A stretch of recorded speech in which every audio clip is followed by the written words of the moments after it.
Officials say some 10,000 visitors were evacuated from Yellowstone, even more from surrounding communities. A limited number of visitors are now allowed back into Yellowstone National Park. And I can use it to understand how fast the gas is rising from the magma deep down and coming to the surface.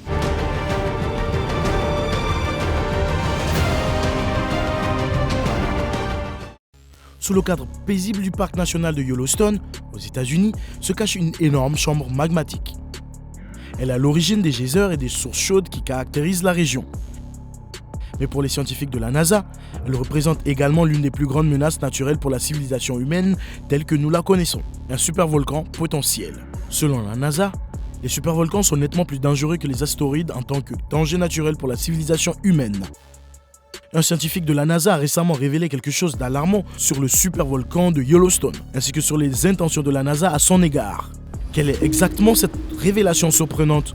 Et comment cela affecte-t-il tout le monde dans le monde, en particulier aux États-Unis? Dans la vidéo d'aujourd'hui, nous allons examiner en profondeur cette révélation troublante. Les supervolcans sont comme les super méchants du monde géologique, car les histoires concernant leurs menaces imminentes sont de plus en plus exagérées.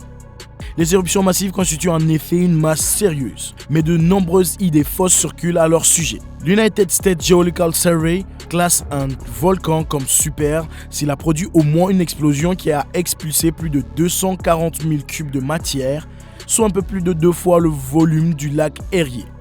Cela lui confère une magnitude de 8, le rang le plus élevé de l'indice d'explosivité volcanique, ou VEI, qui est utilisé pour évaluer le caractère explosif d'une éruption. Il s'agit d'éruptions massives aux conséquences considérables, allant des avalanches de roches chaudes et de gaz dévalant les flancs du volcan aux impacts climatiques mondiaux. Cependant, il existe une mise en garde cruciale au sujet des supervolcans que la plupart des gens négligent. Ce n'est pas parce qu'un volcan a connu une super éruption, 1 ou 2 fois dans le passé, que ses futures éruptions seront aussi importantes. De plus, très peu de volcans atteignent ce statut de super éruption.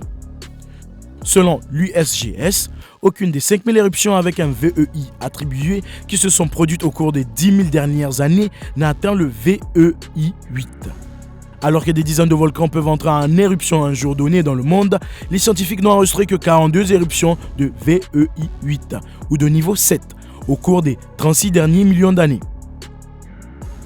Le Yellowstone, quant à lui, est peut-être le volcan le plus célèbre au monde à avoir généré des éruptions de VEI 8.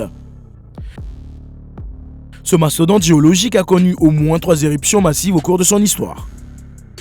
2 étaient des super éruptions VEI 8, il y a environ 2,1 millions et 640 000 ans. Et une était VEI 7, produisant environ 67 miles cubes de matériaux. Le magma qui se cache dans la réserve peu profonde de Yellowstone n'est fondu qu'à 5 ou 15%. Dans cette phase chaude et collante, une éruption nécessite normalement au moins 50% pour se figer. Une coulée de lave, un afflux de roches fondues se déplaçant lentement, est plus probable qu'une explosion. Si les coulées de lave peuvent mettre en danger les villes situées sur leur passage ou les passants qui tentent de s'approcher suffisamment pour faire rôtir une guimauve, ces menaces sont beaucoup plus faciles à prévoir et à éviter. Une étude récente de la NASA révèle cependant quelque chose d'inattendu à propos de Yellowstone. Après la publication d'un article sur les supervolcans le mois dernier, un groupe de chercheurs de la NASA a publié un rapport inédit sur ce danger et sur ce qui pourrait être fait à ce sujet. J'étais membre du Planetary Defense Advisory Board de la NASA, qui a étudié les moyens pour la NASA de défendre la planète contre les astéroïdes et les comètes, explique Brian Wilcox du Jet Propulsion Laboratory, JPL, de la NASA à l'Institut de technologie de Californie. Au cours de cette étude, je suis arrivé à la conclusion que la menace des supervolcans est nettement plus importante que celle des astéroïdes ou des comètes. Il existe environ 20 supervolcans connus sur Terre, les grandes éruptions se produisant en moyenne une fois tous les 100 000 ans. La famine est l'une des menaces les plus graves posées par une éruption, car un hiver volcanique prolongé pourrait empêcher la civilisation de produire suffisamment de nourriture pour nourrir sa population actuelle. En 2012, les Nations Unies ont estimé que les stocks alimentaires mondiaux tiendraient 74 jours. Lorsque les scientifiques de la NASA ont étudié le problème, ils ont découvert que la solution la plus logique consistait à refroidir tout simplement un supervolcan. Le volcan de Yellowstone est essentiellement un énorme générateur de chaleur qui produit suffisamment d'énergie pour alimenter 6 centrales électriques industrielles. Actuellement, Yellowstone libère 60 à 70% de la chaleur qui monte dans l'atmosphère par l'intermédiaire de l'eau qui s'infiltre dans la chambre magmatique via les fissures. Le reste se dépose dans le magma, lui permettant de dissoudre des gaz volatiles et des minéraux supplémentaires. Lorsque la température atteint un certain niveau, une éruption explosive est inévitable. Le supervolcan, en revanche, n'exploserait jamais s'il était possible d'extraire davantage de chaleur. Selon la NASA, si le transport de chaleur depuis la chambre magmatique de Yellowstone pouvait être augmenté de 35%, le parc ne serait plus un danger. La seule question qui restait de savoir comment.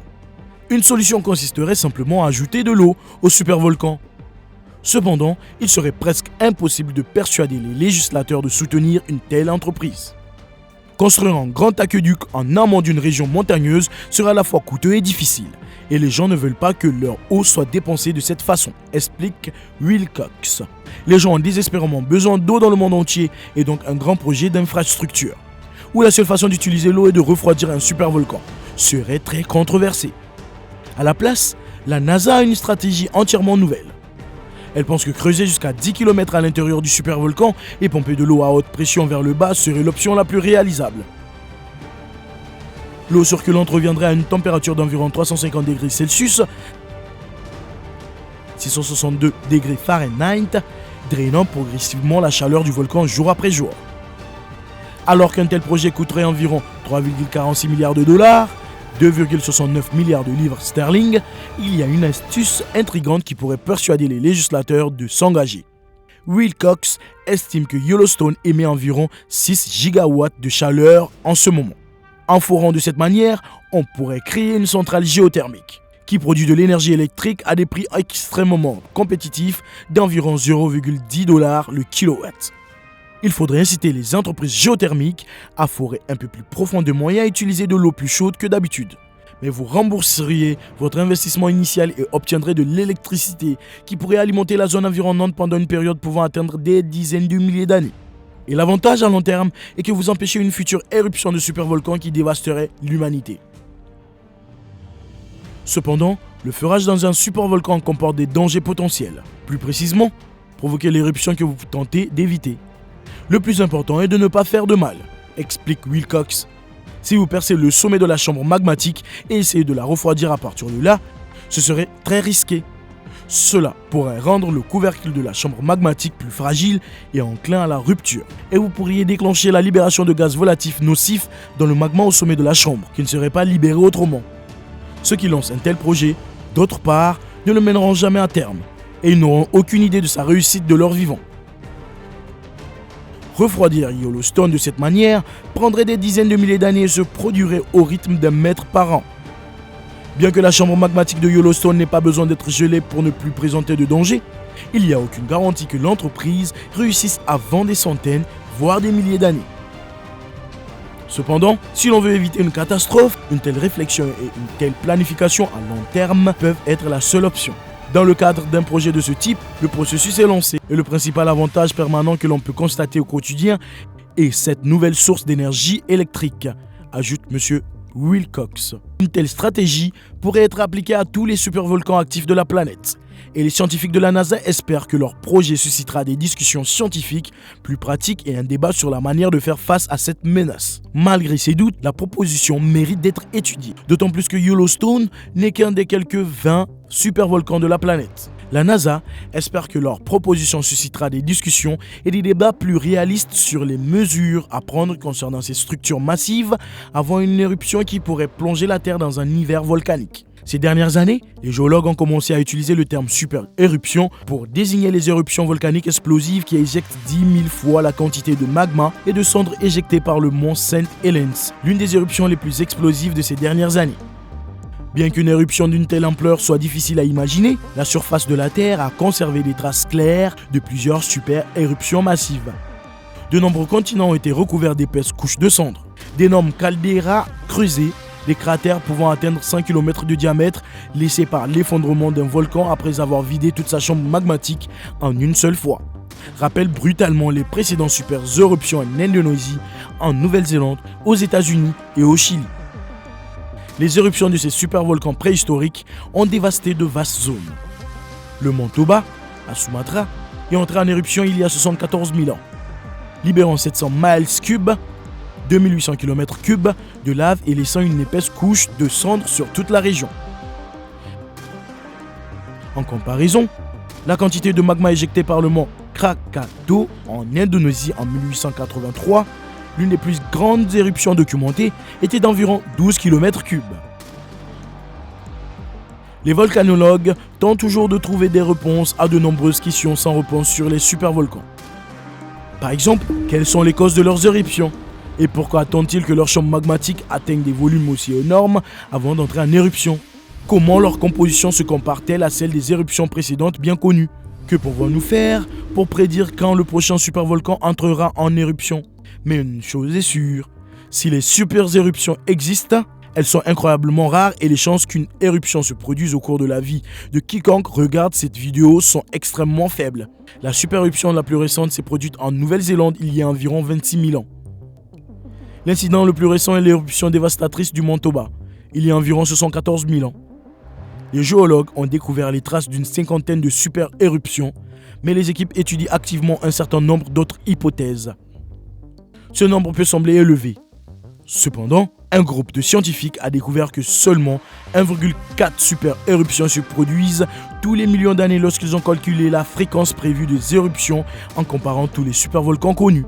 Cela ne veut pas dire qu'un supervolcan entrera régulièrement en éruption tous les millions d'années. Il se peut qu'un supervolcan entrera en éruption avant des millions d'années, ou que de nombreux supervolcans entrent en éruption en un court laps de temps.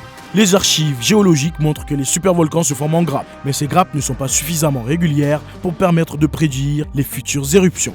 Assisterons-nous à une super éruption au cours de notre vie? Et que pensez-vous de la NASA et de son étude sur Yellowstone? Dites-le nous dans la section des commentaires.